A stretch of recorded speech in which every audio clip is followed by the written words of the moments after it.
In this tutorial, I'm going to show you how to create a sky, well, more or less an atmosphere with a sky, and using a plane mesh to create yourself an ocean view.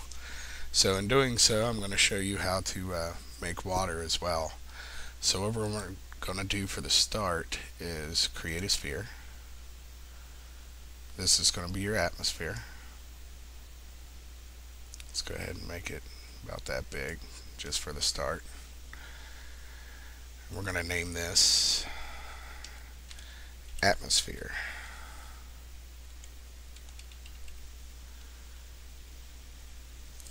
We're going to go down to hemisphere and we're going to chop this in half by putting 0.5. There we go. Go ahead and give it the color of blue just so you get the understanding. Alright, so now we've got us an atmosphere. Alright, now material editor, we're going to need a sky for this scene. So what we're going to do is go to diffuse and pick you out one. And me, the way I do things is, well, the way you really want to do things is you want to have your own material and texture libraries, totally your own. You want to try your best not to use anybody's or get pictures off the internet, and you always want them to be high quality. You can always downsize them in Photoshop or GIMP or doctor them up. And this picture, I need to pick me out a decent sky for an ocean scene. I think I'm going to pick this one maybe. Yeah. Pick this one. Now we're going to go ahead and apply it to the sphere. Hit show standard map and viewport. Make it two-sided because we're going to be on the inside of this sphere. So let's go back to where it's default. Make it two-sided. Go ahead and name this sky. So there you have that. Take the glossiness down. Now that we've got our sky, we're going to go ahead and create our plane for the water. Let's go ahead and we're going to make a plane, go to the top view, and make it overlap the whole entire sphere equally like this. Now if you ever decide you want to make some waves or some serious ripples in this, I would say go ahead and go to the length segs and make them 100 by 100. And the reason you're doing this is it won't look choppy when you add rippling effects to it or noise. It will look more smooth and realistic. Now any more segments than 100 by 100, you're starting to actually use some of your computers. It's going to be more expensive on your computer's RAM. So 100 by 100 is good enough for the eye. Now we're going to go ahead and go to our perspective viewport. We're going to zoom into the inside of this. Yeah, I know you can't really see anything. It looks kind of crummy at the second. Change your field of view. Go ahead and bring it out like you're seeing a far distance. Now what we're going to do is take our plane and raise it up just a tiny bit. There you go. Now that looks a lot better. Had them overlapping.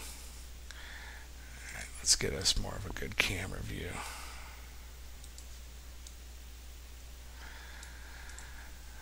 Alright, now we want to add us a light. Actually, before we add the light, I forgot one step. Take the sphere, go to modifiers, UV coordinates, UVW map, and pick cylindrical. Do not cap it either. You don't want to cap on the top of it. You're just wrapping your sky around this in a cylindrical manner. I always hit fit to make sure it fits, and then to collapse everything I just make it an editable poly. So now we've got that. Now what the problem is with the picture, and this is why we need to go ahead and have our light, and I always use an omni. You want to use an omni because this is going to be your sun. Let's go ahead and put it center right here. Raise it up a little bit.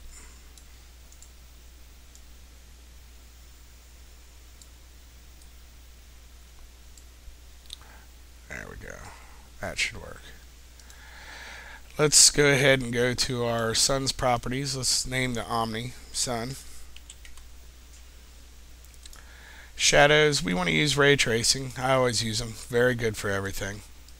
The sun puts off more of a yellowish cast, like a decay of like a yellow.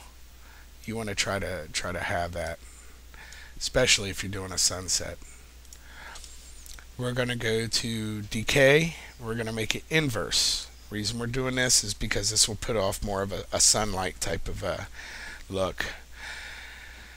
And then since we used inverse, it ain't your usual multiplier. It's actually a lot more. So what you want to do is go way up. Say, yeah, we'll just make it 8 for the moment. We'll fine tune it here in a second. Alright, let's see. Let's go back to material editor. The sky ain't really showing up too well, so it looks like I'm going to have to illuminate it a little bit more. Go ahead and go to where your diffuse map is of the sky. Click and drag it over to self-illumination. This way, I like to do this because it'll illuminate the lit up parts in the sky and keep the other ones, where the clouds and stuff are, a little bit more dim. More of a realistic look. Alright, let's see here.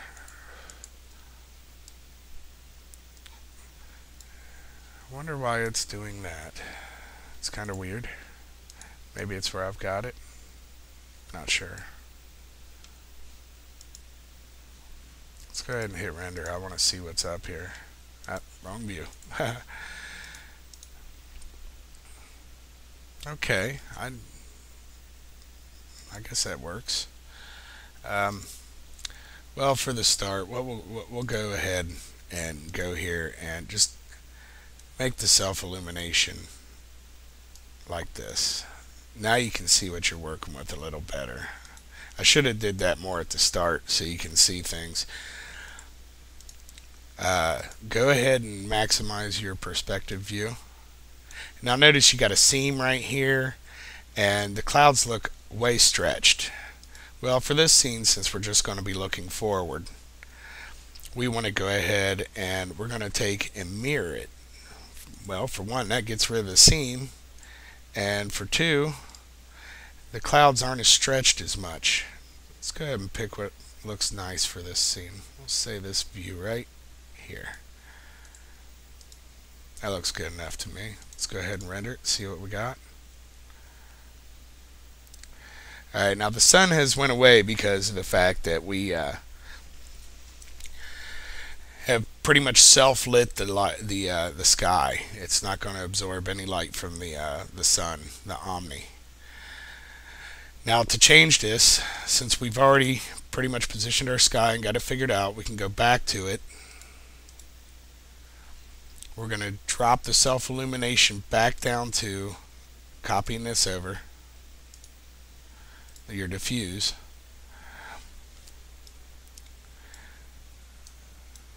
And then on the light, you want to change a certain property in this, and there's a reason why. You don't want to reflect the atmosphere or make shadows. You do not want to make no shadows of it. And you will see them if you ever put any objects in. You'll see a big shadow just casted across your atmosphere. So we're going to go to Exclude and Include over here underneath Ray Trace Shadows. Pick Shadow Casting. You're going to exclude that. Now all it will do is absorb light. Let's go ahead and move it right here. Render it. Now notice how it's absorbing light. But I've got it too close. We're going to back it off.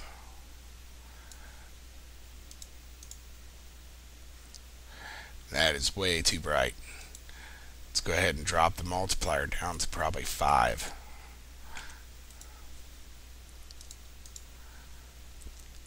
That looks a little better. That looks like a realistic sky. So there, you've just learned how to create your sky. Now we need to get to work on the water. Go ahead and go to your material editor again, bring it back up. Now we're going to create the water. Pick standard, well, select or click standard, and you want to pick it as a ray traced.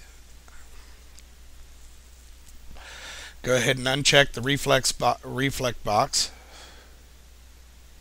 Bring it up to about a 65. Say 60. Change the specular level up to, say, 80. The glossiness, we're going to make it about a 90.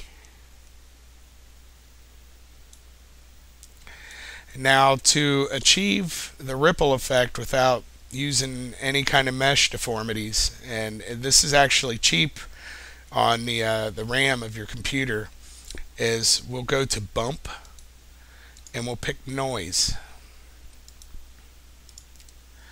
Now that we're at our noise menu, let's go ahead and downsize this. I'd say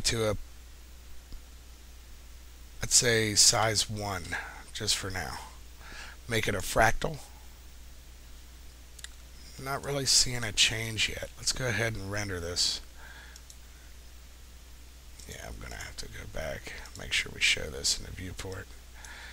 Let's change. Oh, well, there. Let's go ahead and go back, select the plane, and we're going to apply this. Now that we've applied it, we got a little bit of an idea of what we got. Let's go ahead and render it.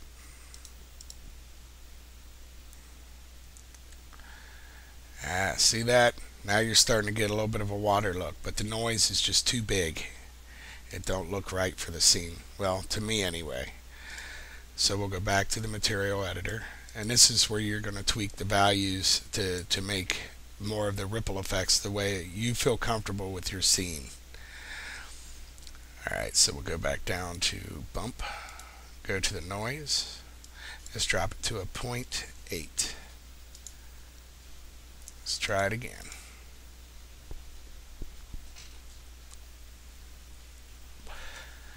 Not too bad. Not too bad. Let's try it one more time. We'll do a 0.6. Let's try it again. Looks a little better to me. But what would probably be the problem is the bump is just way too much and overpowering. So we'll drop it down to, say, a 10. Now, if you, let's say you're making this water in, like, for instance, a pond or a puddle where it ain't too choppy, you want to have your bump turned down a very good bit, unless you've got like a wind effect going on that's making your puddle or your pond ripple. Now let's go ahead and fix our view up a little bit more. Let's try this again.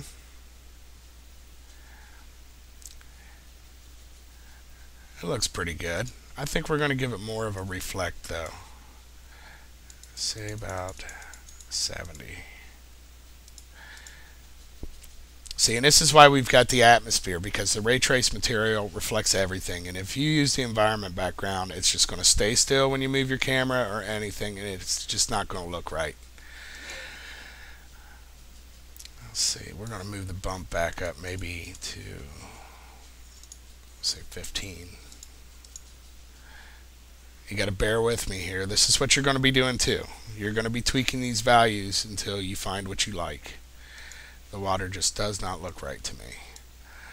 Now another thing you can do is you can go to the noise, and it's the levels. Let's drop it down to 2.8. Go slowly with it.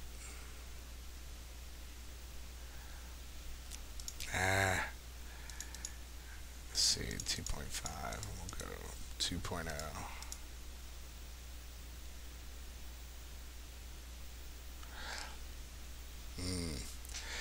It's not too bad. Now we'll go ahead and let's just go out on a limb here. Change the levels to 4. This is how much noise you're going to have in it.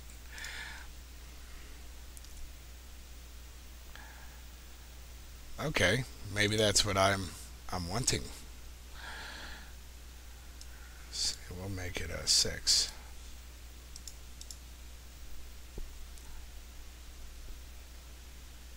Okay, looks good enough to me. Okay, now to animate this, what you're going to do is look at the phase. You want to go ahead and hit Auto key, and since we're at 0, go ahead and put the phase at 0.1, get you a little key going in there. Drag it all the way up to 100. Now make the phase, say, 2. So now your noise is animated. You can't really see it on here.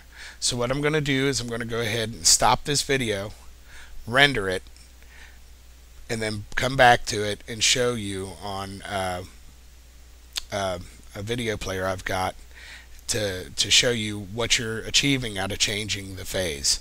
This will give you an idea of the way the rippling effect will work on the water, and you're not doing anything that costs too much memory. So here I am. I'm going to go ahead and stop it. Okay, I just pre-rendered this for you. Let me go ahead and show you how you can view your files. This is how you can see how your animation turns out. Go ahead and go to Render Setup. You want to scroll down to the bottom. We'll go to the saved file, open it up, and I named it Water Test. Let's see, let's go ahead and open it. Now this is short, but you're going to see that? Good, nice animation of water. Of course, it's only 100 frames long.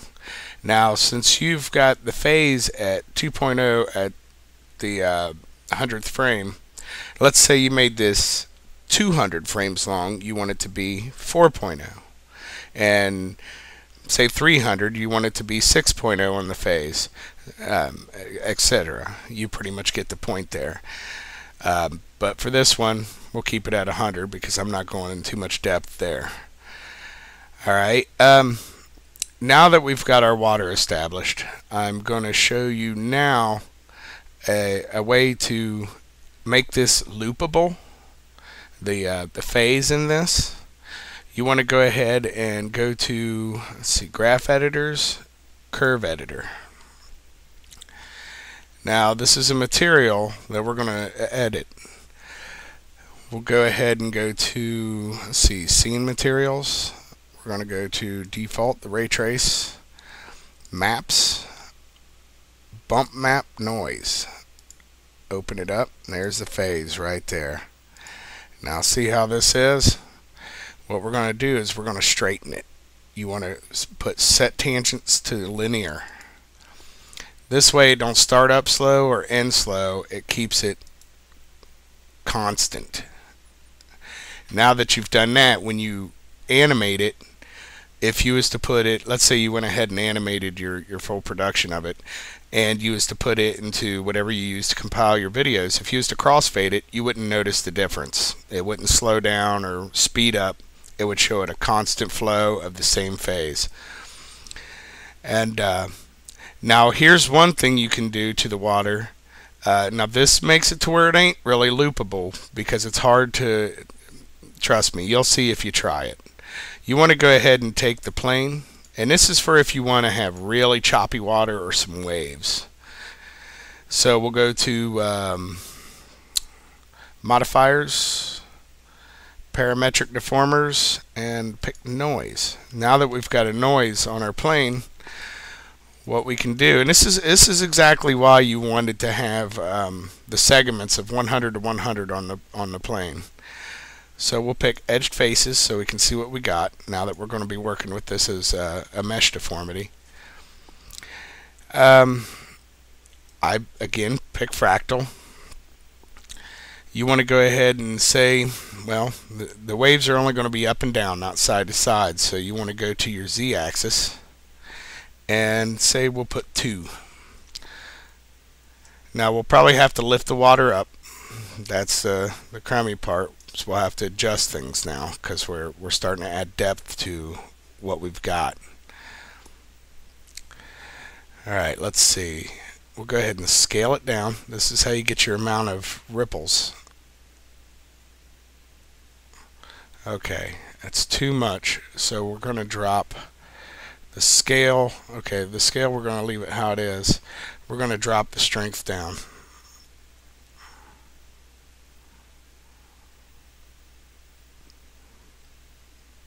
Yeah, we'll keep it about 1. There we go.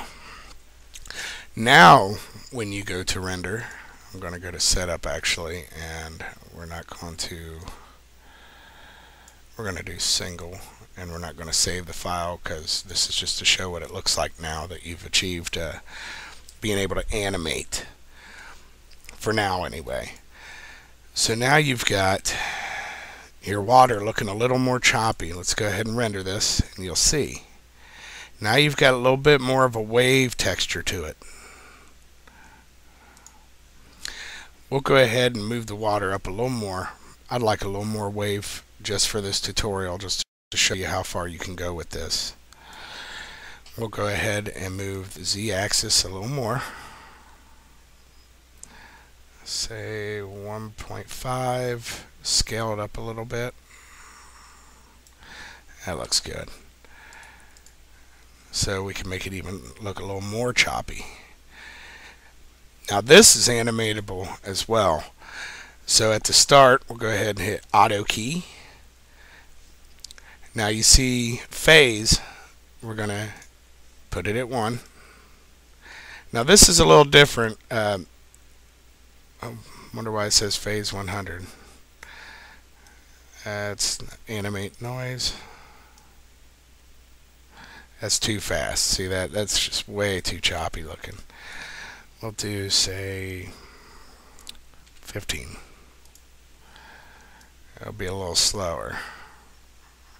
That's still somewhat fast. Let's go ahead and go back. Screw it. We'll go ahead and make it 5. Not too bad. Now again, since we've done this, we can go back to our graph editor. We'll go to the curve editor. Now, just like we did on the phase of the bump map, the noise, we'll go ahead and we're going to do the same thing here and make it linear.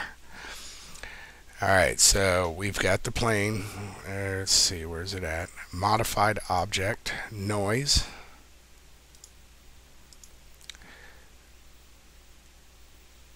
Let's see, where is it?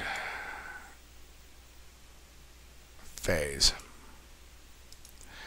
Go ahead and select this dot here. Again, set tangents to linear. And do it again. Now it's going to be constant as well. Now this you'll actually see what you've done to the phase setting on your bump as well. Look at that. It ain't starting off fast or starting off slow, and it's keeping it a constant movement like that. Now you're achieving more of a wave effect with this. So that's that. As far as animating it. Now if you look at it, this would be very hard to loop. Now another thing we can do is, for right now I'm going to go ahead and delete the noise. I want this to be back to planner. Is, let's say your horizon has a little bit more of a phase, or a haze, my bad, I'm saying phase too much. So alright, we'll go ahead and do a cylinder. Make it as big, just a little bit under.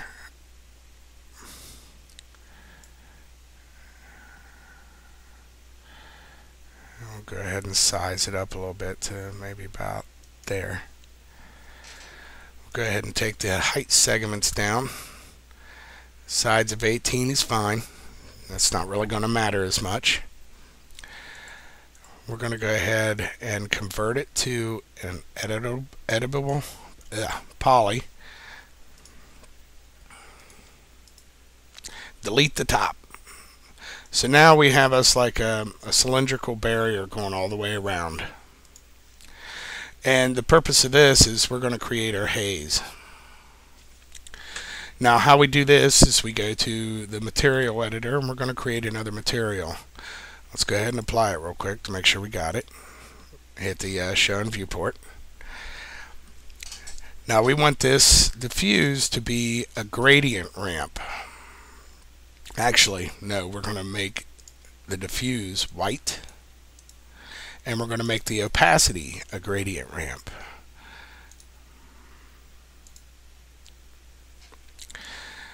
And the reason we're doing this is we want it to be like very light towards the water, and then kind of fade away as it goes upward towards the sky, more like a haze would do.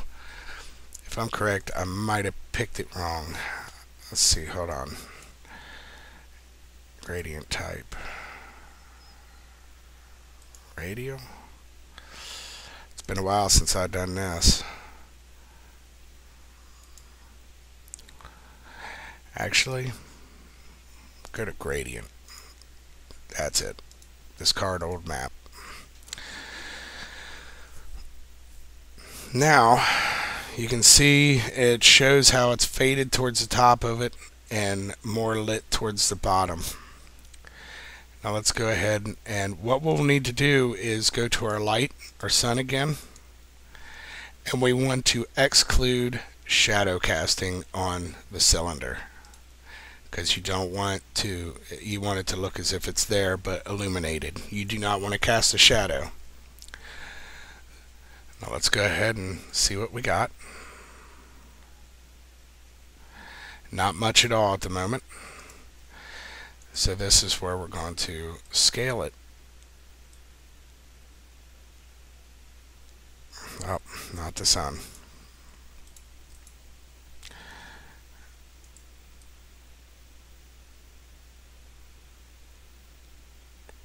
Say to about right there. See if it's even showing up a little bit. Not much. So what we can do to change this is go back to the material editor, and we're going to make this color right here a little brighter. Let's go ahead and move it up a little more. There we go. Let's see what that does. Oh, we're not getting it yet. Not sure exactly why yet.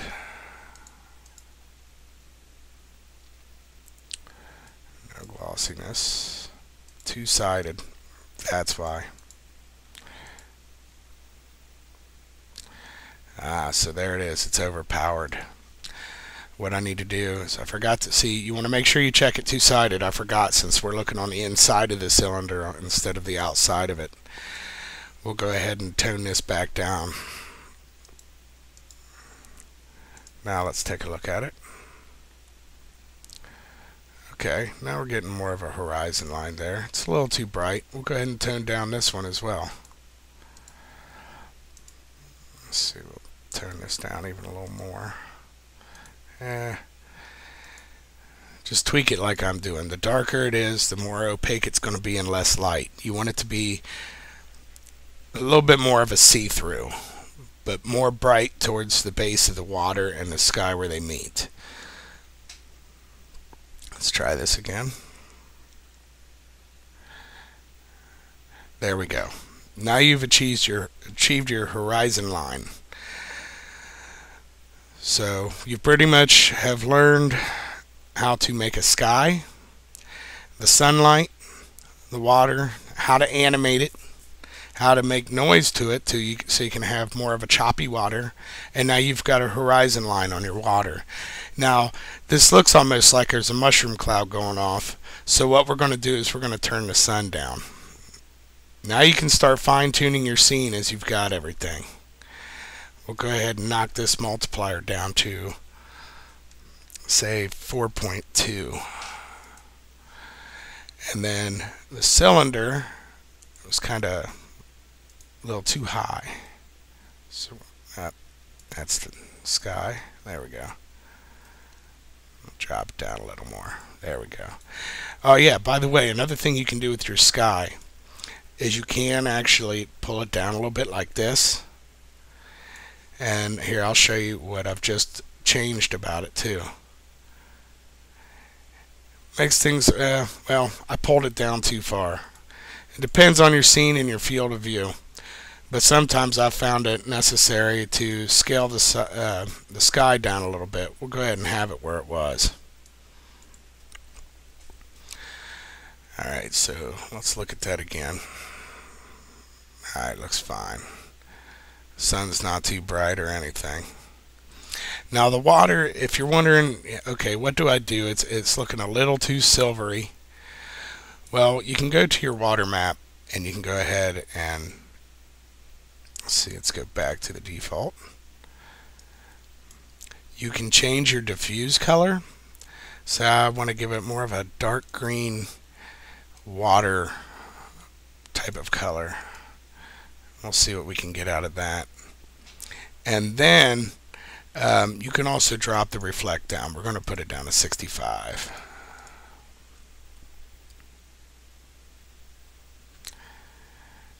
Not too much of a change. Let's drop the reflect down again. This way we'll see more of the diffuse color in it. Wow, very reflective. But now I guess I'm pretty much giving you the understanding of this.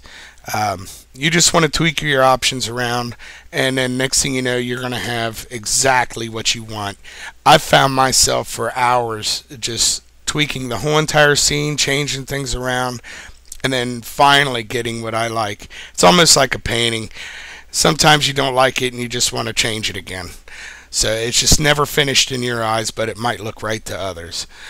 But that's the tutorial on how to make a atmosphere and all that. And I hope this works for you. If you have any questions, feel free to post them on the page. Thank you.